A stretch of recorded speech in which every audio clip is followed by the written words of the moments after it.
اب ہم بات کریں گے انشاءاللہ تعالی سیاسی حقوق کے 5 پوائنٹس آپ کے سامنے رکھیں گے۔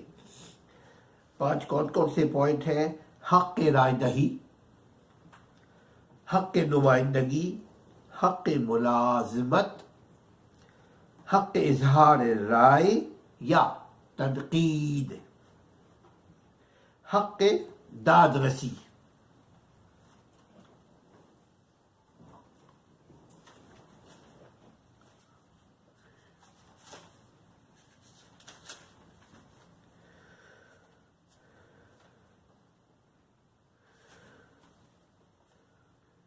حق رائے دہی،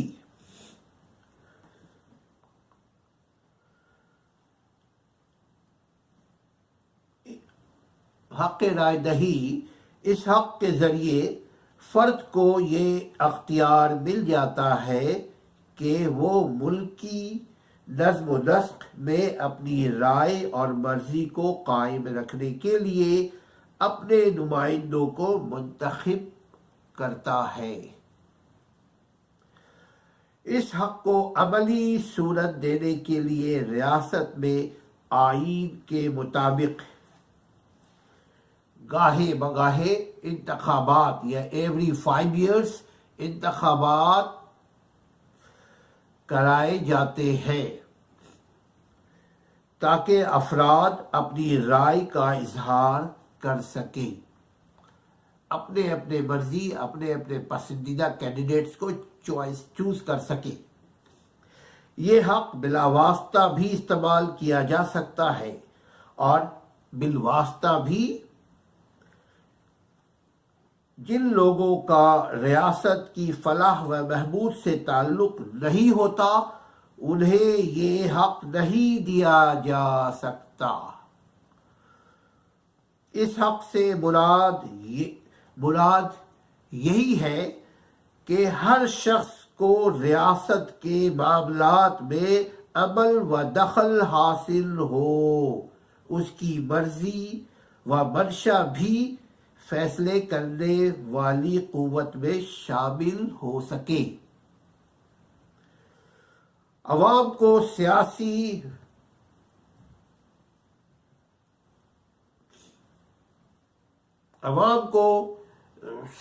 عمل میں یا سیاسی عمل دخل کرنے کی اپرچونٹی بھی حاصل ہو۔ جمہوریت، چونکہ عوام کو یہ جمہوریت نے دیا ہے، یہ جمہوریت کا حسن ہے کہ عوام سیاسی ایکٹیویٹی میں حصہ لے۔ اس نظریے کے تحت صرف عوام ہی کو یہ حق پہنچتا ہے کہ وہ اپنی مرضی کا فیصلہ کرے، لیکن جیسا کہ ہم دیکھ چکے ہیں کوئی حق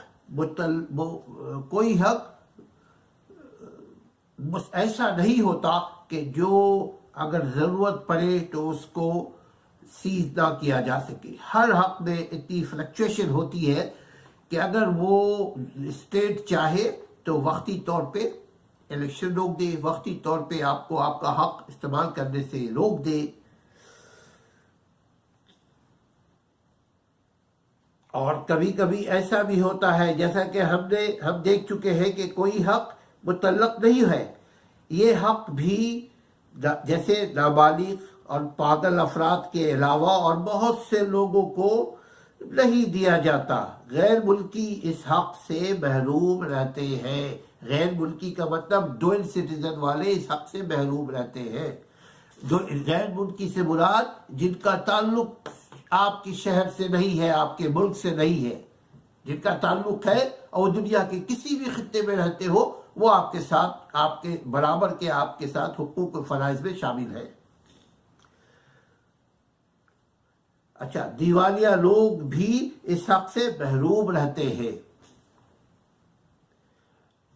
دیوالیہ کا مطلب معاشی دیوالیہ نہیں، ذہنی دیوالیہ، کرپٹڈ لوگ، خطرناک قسم کے لوگ بھی ان حقوق سے محروم کر دیے جاتے ہیں۔ بعض جگہ یہ حق عورتوں کو نہیں دیا جاتا تھا پہلے، اب دیا جاتا ہے۔ یہ حق مذہب، رنگ و نسل کی پابندیوں سے بالا ہے، سب کو ملتے ہیں یہ حقوق۔ کون سے حقوق؟ رائے دہی کے حقوق۔ اچھا، یہ ایک پوائنٹ ہوا۔ اب دوسرے پوائنٹ، یہ بات ہم کر رہے تھے کس کے؟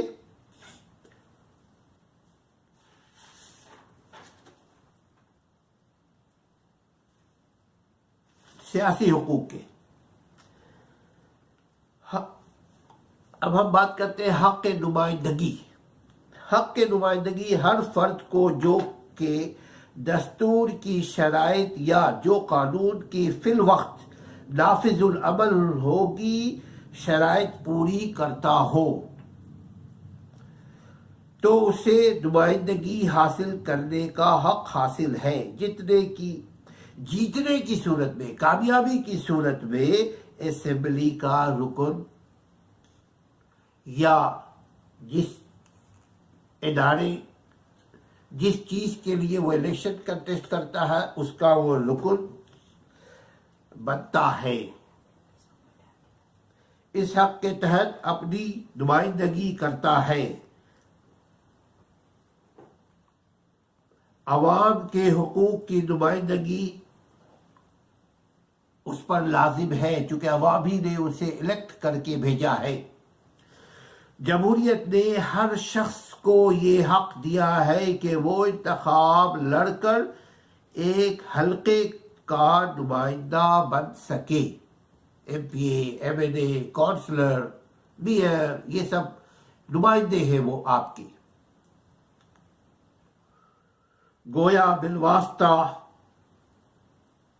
جمہوریت میں بھی ہر شخص بذات خود امور مملکت میں حصہ لے سکتا ہے، لیکن کیونکہ نمائندوں کو قانون سازی بھی کرنا ہوتی ہے، اس لیے نمائندوں کا معیار بلند رکھنے کے لیے یہ ریاست نمائندوں کے لیے کچھ معیار یا قابلیت مقرر کرتی ہے۔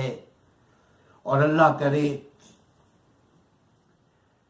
اس پر قانون سازی بھی ہو جائے اسمبلی میں کہ ایک اعلیٰ تعلیم یافتہ ہی الیکشن لڑ سکے، کیونکہ پھر وہ آگے جا کر لیجسلیٹ کریں گے، وہ ہمارے دستور ساز اسمبلیوں کے وہ رکن ہوں گے۔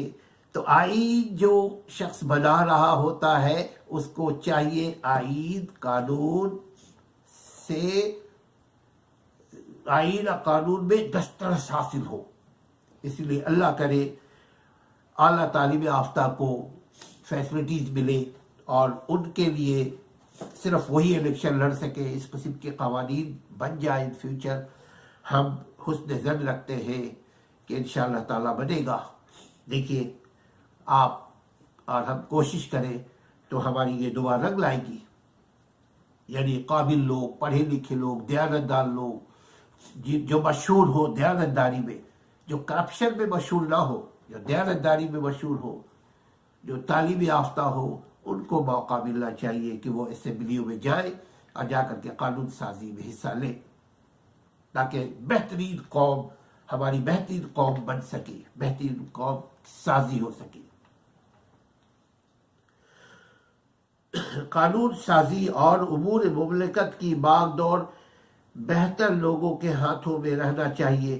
کہیں عمر کا معیار رکھا جاتا ہے، کہیں اخلاقی جرم کے تحت مدت مقرر کر دی جاتی ہے، کہیں تعلیم کا معیار مقرر کر دینا، یہ سب کتابی باتیں ہیں لیکن ہونی چاہیے، ہے انفارچونیٹلی نہیں۔ Byte is right,